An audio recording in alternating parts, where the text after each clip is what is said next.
La lumière d'Allah, un éclat invisible mais qui éclaire tout. Elle n'est pas perçue par les yeux mais ressentie par l'âme. Comment savoir si elle habite en toi? Comment reconnaître les signes de sa présence dans ta vie? Allah dit dans le Coran, « Allah est la lumière des cieux et de la terre. Sa lumière est semblable à une niche où se trouve une lampe. » Sourate An-Nur 24, 35.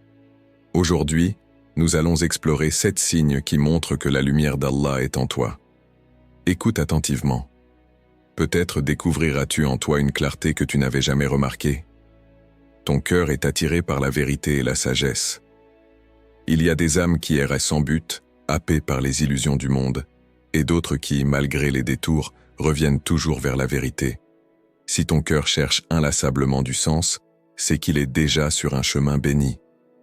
Les plaisirs éphémères, les désirs fugaces, les voies qui détournent. Rien de tout cela ne parvient à éteindre cette flamme en toi. C'est un appel silencieux, une soif de compréhension qui ne se satisfait pas de demi-vérité. As-tu déjà ressenti ce vide que rien ne peut combler, sauf lorsque tu es en connexion avec Allah? Un jour, un jeune homme s'est approché du prophète, paix et bénédiction sur lui, avec une question simple mais profonde. « Ô messager d'Allah, dis-moi quelque chose qui me rapprochera du paradis. » Le prophète lui répondit avec la clarté des sages. « Dis, je crois en Allah, puis reste droit. » Muslim 38. La foi n'est pas un sentiment passager, elle est une direction, une lumière qui éclaire ceux qui la cherchent sincèrement. Ce chemin n'est pas exempt d'épreuves, mais chaque obstacle n'est qu'un test pour affermir ta droiture.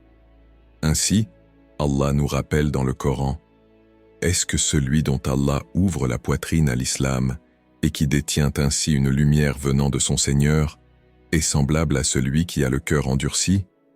Sourate Az-Zumar 39-22. Lorsque ton âme aspire à cette vérité, sache qu'Allah t'a déjà honoré en déposant en toi cette lumière. Il ne reste plus qu'à la suivre, à l'entretenir et à marcher sur cette voie avec confiance. Tu ressens la paix intérieure malgré les épreuves. Il y a des jours où les tempêtes semblent ne jamais se calmer. Les épreuves s'enchaînent, l'injustice frappe, les pertes brisent, et pourtant, au fond de toi, une paix demeure. Une paix que rien ni personne ne peut enlever. Ce n'est pas l'absence de douleur. Ce n'est pas non plus l'insensibilité aux difficultés. C'est cette certitude profonde, ancrée au plus profond de ton âme, que tout ce qui arrive est écrit, voulu et façonné par la sagesse infinie d'Allah. Le prophète, paix et bénédiction sur lui, a traversé des épreuves que peu d'entre nous pourraient supporter. La perte de ses enfants, le rejet de son peuple, l'exil, la faim. Et pourtant, il trouvait toujours refuge dans la prière, dans cette connexion intime avec son Seigneur. Il savait que derrière chaque difficulté, une porte s'ouvrait, un bien caché se préparait. Toi aussi, tu l'as peut-être ressenti, ce moment où tout semble s'effondrer, mais où ton cœur reste étonnamment apaisé. Cette confiance invisible qui te murmure « Allah est avec toi, continue, tiens bon ». Allah nous le rappelle dans le Coran. En vérité, c'est par le rappel d'Allah que les cœurs trouvent la paix. Sourate Ar-Ra'd 13-28. Ce n'est pas l'absence d'épreuves qui définit la sérénité, mais la manière dont tu les traverses. Ceux dont les cœurs sont éclairés par la foi ne voient pas les épreuves comme des fins en soi, mais comme des étapes sur le chemin de leur élévation.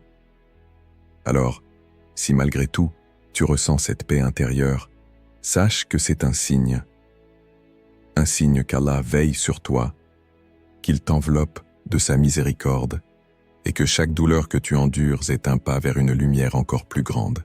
Tu ressens de la miséricorde et de la compassion pour les autres. Il y a une lumière qui ne se voit pas, mais qui se ressent. Une lumière qui ne brille pas à travers les mots, mais à travers les gestes. C'est celle de la miséricorde, du pardon, de la bonté envers ceux qui t'entourent, même envers ceux qui t'ont blessé. Si ton cœur s'adoucit devant la détresse d'un inconnu, si tu ressens le besoin d'aider sans attendre en retour, si ton âme trouve la paix non pas dans la vengeance, mais dans le pardon, alors sache que cette lumière en toi est un don d'Allah. Le prophète, paix et bénédiction sur lui, en était l'incarnation parfaite. Il a été insulté, rejeté, chassé, mais il n'a jamais laissé la haine consumer son cœur. Lorsqu'il est revenu victorieux à la Mecque, après des années d'exil et de persécution, il avait le pouvoir d'écraser ceux qui l'avaient combattu. Mais au lieu de se venger, il leur a simplement dit « Allez, vous êtes libres » Ibn Hisham. Le véritable pouvoir n'est pas dans la domination, mais dans la capacité à pardonner. Ceux qui portent en eux la lumière divine comprennent que la rancune est un fardeau et que la miséricorde est une délivrance. Ainsi, Allah nous rappelle « Nous ne t'avons envoyé que comme miséricorde pour l'univers. » Sourate Al-Anbiya, 2107. Ressentir de la compassion, même pour ceux qui ne la méritent pas, c'est un signe que ton cœur est illuminé par la foi, car Allah lui-même accorde sa miséricorde à ceux qui l'oublient, et il aime ceux qui s'efforcent de lui ressembler dans leur bienveillance. Alors, lorsque la colère monte, lorsque l'injustice te frappe, rappelle-toi, celui qui pardonne s'allège, celui qui est bon grandit, et celui qui choisit l'amour sur la haine marche dans la lumière. Tu ressens un lien fort avec le Coran. Il y a des paroles qui touchent l'oreille et d'autres qui touchent l'âme. Celles du Coran ne sont pas de simples mots. Elles sont une lumière, un souffle divin, une force invisible qui trouve son chemin jusqu'à ton cœur. As-tu déjà ouvert le Coran dans un moment de doute et trouvé exactement le verset dont tu avais besoin ? Comme si Allah lui-même te parlait, te réconfortait, te montrait la direction. Ce n'est pas un hasard, c'est un signe. Le Coran n'est pas un livre parmi d'autres. Il est vivant, il guérit, il éclaire, il répond, il parle à celui qui le cherche, il guide celui qui se perd. Si, à chaque difficulté, tu trouves du réconfort dans ces versets, si tes larmes coulent en récitant ces paroles, alors sache que la lumière d'Allah habite en toi. Allah nous l'a promis. Nous avons fait descendre sur toi une lumière éclatante. Sourate An-Nisa, 474. Certains lisent le Coran avec leurs yeux, d'autres le lisent avec leur cœur. Ceux-là, Allah leur accorde une compréhension que les mots seuls ne peuvent offrir. C'est comme une conversation secrète entre l'âme et le Créateur. Alors, si chaque verset résonne en toi, si tu ressens ce lien inexplicable, sache que c'est un cadeau divin. Accroche-toi à cette lumière, car elle ne s'éteint jamais pour celui qui la cherche sincèrement. Tes prières sont un refuge, non une contrainte. Il y a ceux qui prient par habitude, ceux qui prient par devoir. Et puis, il y a ceux pour qui la prière est un refuge, un moment d'évasion où l'âme s'élève au-dessus du tumulte du monde. Si ton cœur s'apaise dès que tu poses ton front sur le sol, si, dans chaque prosternation, tu ressens un poids s'envoler, si au milieu du chaos, la prière devient ton sanctuaire, alors sache que c'est un signe que ton âme a reconnu son Créateur. Le prophète, paix et bénédiction sur lui, trouvait dans la prière bien plus qu'une simple obligation. Elle était son apaisement, son répit face aux épreuves de ce monde. Il disait à son compagnon Bilal, « Ô Bilal, apaise-nous par la prière. » Abu Daoud, 4985. La vraie prière n'est pas un fardeau, elle est une rencontre, une conversation intime entre toi et celui qui t'a créé.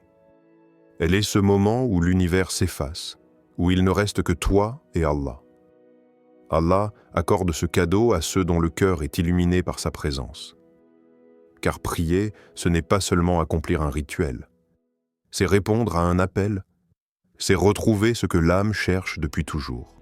Et si, à chaque prière, tu ressens cette sérénité, alors sache que tu es déjà enveloppé de sa lumière. Tu ressens de la gratitude, même dans l'épreuve. Il y a ceux qui remercient quand tout va bien, et ceux dont le cœur murmure « Alhamdoulilah » même au creux des tempêtes. Si, malgré les épreuves, tu trouves encore la force de voir les bénédictions cachées, si tu ressens de la gratitude, même quand tout semble te manquer? Alors sache que la lumière d'Allah brille en toi. L'histoire du prophète Ayoub, que la paix soit sur lui, est l'un des plus grands témoignages de cette foi pure. Il a tout perdu, sa richesse, sa santé, ses enfants. Mais jamais il ne s'est plaint, jamais il n'a remis en question la sagesse divine. Au lieu de cela, il a simplement imploré Allah avec ces paroles d'une humilité bouleversante. « Ô mon Seigneur, certes, le mal m'a touché, mais toi, tu es le plus miséricordieux des miséricordieux. » Sourate Al-Anbiya 21, 83. Aucune plainte, aucune amertume, juste un cœur tourné vers Allah, reconnaissant même dans la souffrance. Car la vraie gratitude ne dépend pas des circonstances. Elle naît de la certitude que derrière chaque difficulté, il y a un bien. Derrière chaque douleur, une sagesse. Derrière chaque perte, une promesse d'Allah. Si tu ressens cette gratitude, même dans l'adversité, alors tu fais partie de ceux dont la foi éclaire le chemin. Car la lumière d'Allah réside dans ceux qui voient encore la beauté de la vie, même dans l'obscurité. Tu ressens un détachement du matériel et une soif du spirituel. Il y a un moment dans la vie où l'on réalise que tout ce que l'on poursuit finit par nous échapper. L'argent vient et s'en va. Les possessions s'usent. Les plaisirs du monde s'estompent. Mais au fond de toi, une autre quête commence. Celle de quelque chose qui ne se fane pas, qui ne disparaît pas. Celle de l'éternel. Si tu ressens que l'accumulation ne te comble plus, si ton cœur ne trouve plus satisfaction dans les biens matériels, mais dans la paix intérieure, si ton âme aspire à quelque chose de plus grand que ce monde éphémère, alors sache que c'est un signe. Le prophète, paix et bénédiction sur lui, nous a enseigné la véritable richesse. La vraie richesse n'est pas l'abondance de biens, mais la richesse de l'âme. Bukhari, 6446. Ceux qui portent la lumière divine en eux ne courent plus après ce qui brille extérieurement, mais après ce qui éclaire intérieurement. Leur priorité n'est plus de posséder, mais de se purifier. Car ils savent que rien ici-bas ne leur appartient vraiment, sauf leur acte et leur lien avec Allah. Et lorsque le matériel perd son emprise sur toi, lorsque ton cœur ne s'attache plus à ce qui est temporaire, mais à ce qui est éternel, alors sache qu'Allah t'a déjà guidé vers lui. Car la vraie liberté, c'est d'être détaché de ce monde et attaché à l'au-delà. La lumière d'Allah est un cadeau. Elle ne se voit pas avec les yeux, mais elle illumine ceux qui la portent. Si tu reconnais ces signes en toi, sois reconnaissant. Et si tu ne les ressens pas encore pleinement, prie et cherche la guidance. Car Allah donne sa lumière à qui il veut, et pour celui qu'Allah veut guider, il ouvre sa poitrine à l'islam. Sourate Al-An'am, 625. Alors, dis-moi, reconnais-tu ces signes en toi? La lumière d'Allah brille-t-elle dans ton cœur? Pause pour laisser le spectateur réfléchir, puis fondu vers un écran noir avec une douce récitation du Coran en fond sonore.